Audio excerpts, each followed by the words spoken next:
Hai teman-teman, selamat datang kembali di channel YouTube Bunwa Story. Nah, di video kali ini Bunda Fawaz akan menceritakan alur cerita dari film Adit Sopo Jarwo The Movie. Film ini menceritakan tentang banyak petualangan Adit saat ia kesasar. Nah, uniknya justru di saat dia kesasar ini, disinilah banyak petualangan unik dan juga hal yang menarik yang ia dapatkan. Nah, teman-teman pastinya udah penasaran banget kan untuk tahu cerita selengkapnya? Dan untuk teman-teman yang belum subscribe, yuk subscribe dulu untuk channelnya Bunwa Story. Jangan lupa untuk klik like, komen, dan juga nyalakan lonceng notifikasinya untuk mengetahui video-video terbaru dari Bunwa Story. Dan langsung aja yuk kita ke alur cerita selengkapnya. Hari itu di sekolah, satu persatu teman Adit maju ke depan kelas untuk menceritakan pengalaman mereka berlibur ke luar negeri. Sedangkan Adit yang tidak maju ke depan kelas, pada saat pulang sekolah ditanyakan oleh teman-temannya mengapa ia tidak maju. Teman-temannya pun mengejek karena Adit tidak pernah ke luar negeri, namun Adit menjawab bahwa dia akan pergi ke Jepang. Sementara di satu sisi ayah Adit sedang bersedih karena ia baru saja di PHK dari pekerjaannya.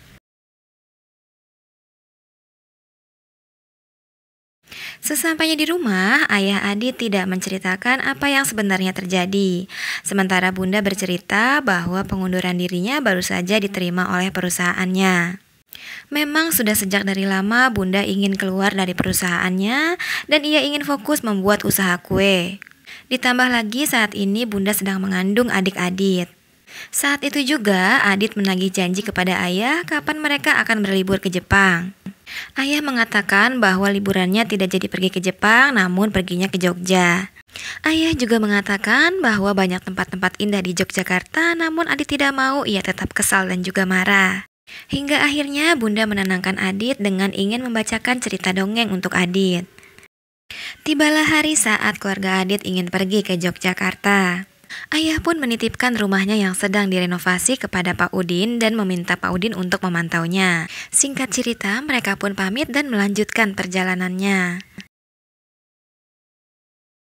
Kini keluarga Adit sudah sampai di kereta. Mereka menggunakan kereta untuk perjalanannya ke Yogyakarta untuk ke rumah Eyang. Adit mengatakan kepada Bunda bahwa ia ingin memberi nama adiknya dengan nama Adelia. Sementara ayah meledek dan ingin memberi nama adik Adit dengan nama Asih sesuai dengan nama pemberian dari eyangnya. Di tengah perjalanan, Bunda merasa tidak enak dengan perutnya dan meminta biskuit kepada ayah. Kemudian ayah berusaha mencari biskuit, namun ayah lupa menaruh di mana tempat biskuitnya. Sementara Adit yang sedang tertidur pun langsung terbangun. Kemudian ketika kereta sampai di stasiun Cirebon, Adit langsung menuju toko kue. Ia ingin membelikan biskuit untuk bundanya. Ketika sudah mendapatkan biskuitnya, pemilik toko mencari kembalian dulu untuk Adit. Sementara Bunda yang sudah merasa sedikit khawatir meminta ayah untuk mengecek keberadaan Adit. Ayah pun mengecek Adit dan ia langsung menuju ke toilet. Ketika mengetuk pintu toilet, seseorang menjawab dari dalam toilet dan ayah mengira itu adalah Adit. Hal itu membuat ayah dan Bunda merasa tenang dan mereka melanjutkan perjalanan. Karena terlalu lama menunggu kembalian, akhirnya Adit pun ketinggalan kereta. Adit pun panik, bingung, dan ia pun juga menangis. Saat sedang duduk sendirian, ada seseorang yang menghampiri Adit. Ia adalah Bang Sopo. Adit meminta Bang Sopo untuk mengantarkannya ke Yogyakarta. Namun, Bang Sopo malah mengajak Adit ke Gudeg Jogja. Sementara di dalam kereta ada petugas yang mengeluarkan seseorang. Ternyata ia adalah Bang Jarwo. Melihat penampilan Adit yang keren, Bang Jarwo pun berniat untuk mengambil barang-barang Adit. Namun Adit mengatakan bahwa ia ketinggalan kereta dan ia berpisah dari ayah dan bundanya. Bang Jarwo pun memiliki ide untuk mengantarkan Adit ke Yogyakarta dengan mengharapkan imbalan dari ayah dan bunda Adit. Di sini Bang Jarwo meminta kepada Bang Sopo untuk tidak ikut karena ia berharap akan mendapatkan imbalan yang lebih besar. Namun akhirnya Bang Sopo tetap ikut. Kemudian Bang Jarwo melihat mobil pengangkut barang yang hendak ingin pergi keluar kota. Bang Jarwo pun meminta izin untuk menumpang di dalam mobil. Saat Bang Jarwo mengatakan apakah ingin ke Yogyakarta, pengangkut barang pun hanya mengangguk. Ternyata pengangkut barang ini adalah seorang yang tuli atau tidak bisa mendengar. Sebut saja namanya Pak Dodo. Nah, Pak Dodo ini mengira bahwa Adit, Bang Sopo, dan Bang Jarwo ingin pergi ke Brebes. Ketika mereka sedang asik mengobrol dan menikmati perjalanan, tiba-tiba saja mobil tergelincir dan juga oleng. Walaupun mobil sempat hilang kendali, namun akhirnya mereka baik-baik saja. Ibu supir turun dan menjelaskan bahwa mereka tidak bisa melanjutkan perjalanan. Bang Jarwo mengatakan bahwa kesepakatannya mobil ini akan tiba sampai di Yogyakarta. Mendengar hal itu pun ibu supir menjelaskan bahwa mereka akan pergi ke Tegal bukan ke Yogyakarta. Nah, di sini Bang Jarwo baru paham kalau ternyata Pak Dodo ini adalah seorang yang tuli atau tidak bisa mendengar. Mereka akhirnya melanjutkan perjalanan masing-masing dan mengucapkan terima kasih. Saat ini Adit, Bang Sopo, dan Bang Jarwo sudah sampai di Brebes. Bang Jarwo menyarankan kepada Sopo untuk pulang ke rumah Simbo. Kebetulan orang tua Bang Sopo memang tinggal di Brebes. Awalnya Bang Sopo pun menolak karena Bang Sopo merasa belum bisa membahagiakan Simbo. Saat itu Adit mengatakan bahwa ia sangat rindu dengan bundanya. Bang Sopo pun terharu dan akhirnya Bang Sopo juga mengajak Adit dan Bang Jarwo untuk ke rumah Simbo. Perjalanan menuju ke rumah Simbo, mereka harus melalui sawah dan juga ladang garam. Sementara di kereta, Bunda sempat memimpikan Adit. Bunda pun terbangun, kemudian Bunda bilang kepada ayah untuk mencari Adit kembali. Saat ayah terbangun, ayah pun kaget karena Adit ternyata belum kembali ke tempat duduknya. Melihat di toilet pun tidak ada, ayah Adit pun segera mencari Adit dari kursi penumpang satu ke kursi lainnya. Sementara dengan Adit masih bersama Bang Sopo dan Bang Jarwo. Ia terlihat sangat bahagia dengan perjalanannya. Banyak hal-hal unik yang ia temukan saat bersama Bang Sopo dan Bang Jarwo. Sesampainya di rumah Simbo, ternyata rumah Simbo terlihat sepi. Lalu tiba-tiba Simbo datang dan mereka pun berpelukan. Sopo ternyata sudah sangat rindu dengan Simbo, begitu juga dengan Simbo.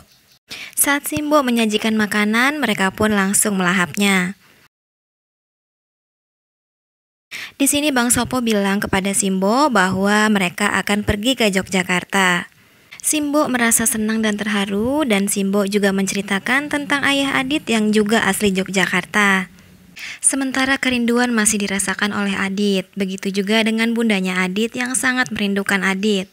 Sampai di rumah Eyang pun merasa sangat kecewa kepada ayah Adit karena ia tidak bisa menjaga anaknya. Ayah Adit sudah berusaha untuk mencari Adit namun tidak ketemu. Eyang meminta kepada ayah Adit untuk tetap di sini menjaga ibunda Adit. Sementara Eyang meminta bantuan temannya yang berada di Polda.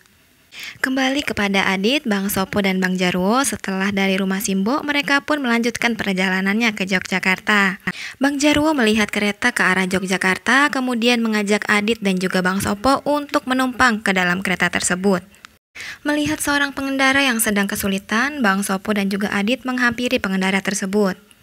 Mereka pun menolong pengendara hingga motor pengendara itu berhasil dinyalakan kembali. Pengendara tersebut pun mengucapkan terima kasih, namun berbeda halnya dengan Bang Jarwo yang masih menggerutu saja karena mereka ketinggalan kereta. Setelah menolong sang pengendara, lagi-lagi Bang Jarwo pun masih saja terus menggerutu. Bang Jarwo juga bilang jika saja tidak menolong maka mereka akan cepat sampai di Yogyakarta. Tiba-tiba Bang Jarwo melihat ke arah sebuah truk yang sedang melintas. Kali ini Bang Jarwo benar-benar melakukan hal konyol dengan merebahkan tubuhnya di aspal. Hal itu ia lakukan untuk mencari perhatian pengendara dan kemudian pengendara mau menolongnya pergi ke Yogyakarta. Awalnya sopir truk pun menolak, namun karena Bang Jarwo memaksa, akhirnya sopir truk pun menyetujuinya. Akhirnya mereka menumpang pada sopir truk tersebut dengan Bang Jarwo yang duduk di depan, kemudian Adit dan Bang Sopo yang di belakang. Betapa terkejutnya Bang Sopo dan juga Adit ketika mengetahui bahwa sopir truk yang ditumpanginya ternyata mengangkut seekor sapi. Bang Sopo dan juga Adit merasa panik karena mereka takut bahwa sapinya akan mencelakakan mereka. Meskipun banyak kendala, namun kondisi mereka saat ini sedang baik-baik saja. Hingga di tengah perjalanan, tiba-tiba saja ada polisi yang sedang melakukan razia. Sadar akan kena tilang, Bang Jarwo kemudian turun dan menyuruh Adit dan juga Bang Sopo untuk segera pergi. Mereka pun dikejar polisi. Setelah berkejar-kejaran, singkat cerita, akhirnya mereka lolos dari kejaran polisi dan berhasil menyelamatkan diri. Di tengah hutan, mereka menemukan sepeda, entah sepeda punya siapa, namun mereka tetap mengendarainya. Saat menaiki sepeda tersebut, memang karena jalannya terjal, akhirnya mereka pun terpental. Ternyata Adit, Bang Sopo, dan Bang Jarwo tersangkut di batang pohon. Saat tiba di tepi danau, lagi-lagi Bang Jarwo masih saja menggerutu.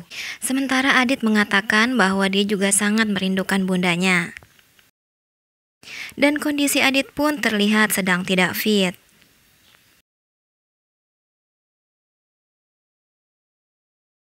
Kemudian mereka melihat sebuah bus dan Bang Jarwo meminta izin agar bisa menumpangi bus tersebut.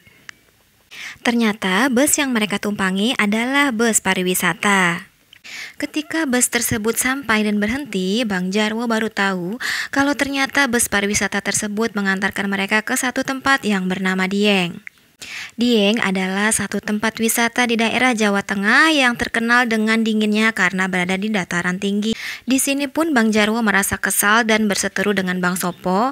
Ia kesal mengapa perjalanan mereka ke Yogyakarta banyak terjadi kendala. Tidak tahan melihat Bang Sopo dan Bang Jarwo yang terus berseteru, akhirnya Adit pun memilih untuk pergi. Hingga pada akhirnya Adit sampai di satu tempat terlarang. Adit pun terperosok dan juga jatuh ke dalam jurang kecil. Adit terus berusaha untuk keluar dari jurang tersebut, namun ternyata belum berhasil. Di tempat yang berdekatan, Bang Sopo dan Bang Jarwo yang sedang mencari Adit menemukan biskuit milik Adit. Akhirnya mereka menemukan Adit dan segera menolong Adit. Hingga akhirnya Adit pun berhasil diselamatkan. Di rumah Eyang, Bunda Adit pun selalu saja menanyakan keberadaan Adit. Ia sangat mengkhawatirkannya. Sementara Adit yang masih berada di kawasan Dieng, kondisi kesehatannya semakin lama semakin menurun. Ia batuk terus-menerus. Hingga akhirnya Bang Sopo dan Bang Jarwo ingin mencari pertolongan dan membawa Adit ke rumah sakit. Ketika mereka dalam perjalanan, tiba-tiba saja ada rombongan motor yang menghampiri mereka. Bang Jarwo mengira ini adalah sebuah kendala, namun ternyata Bang Jarwo salah. Yang menghampiri mereka adalah seorang pengendara yang dulu pernah ditolong oleh Adit dan juga Bang Sopo. Kemudian pengendara tersebut beserta rombongannya ikut mengantar Adit, Bang Sopo, dan juga Bang Jarwo ke rumah sakit. Sesampainya di rumah sakit, ternyata di situ juga ada bundanya Adit yang ingin melahirkan.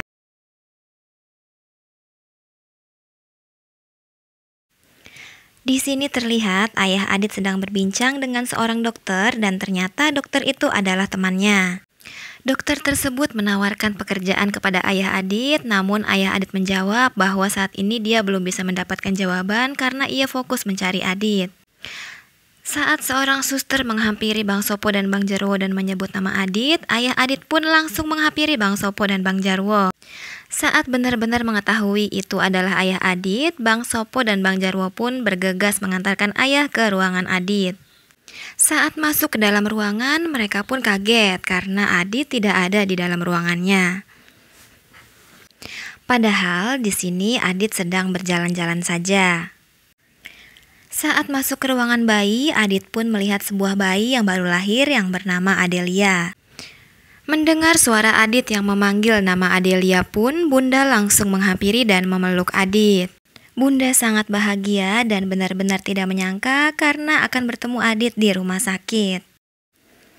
Tidak lama berselang, ayah pun datang dan mereka pun langsung berpelukan. Di sini, ayah juga baru mengatakan bahwa dia baru saja di PHK. Namun ternyata Bunda lebih dulu sudah mengetahuinya. Pak dokter pun segera menemui keluarga Adit dan mengatakan bahwa tugas pertama ayah Adit adalah pergi ke Jepang.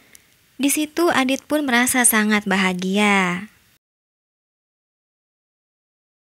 Saat kembali ke sekolah, Adit pun dengan percaya dirinya menceritakan pengalamannya yang sangat berkesan waktu ke Yogyakarta. Dan film pun selesai.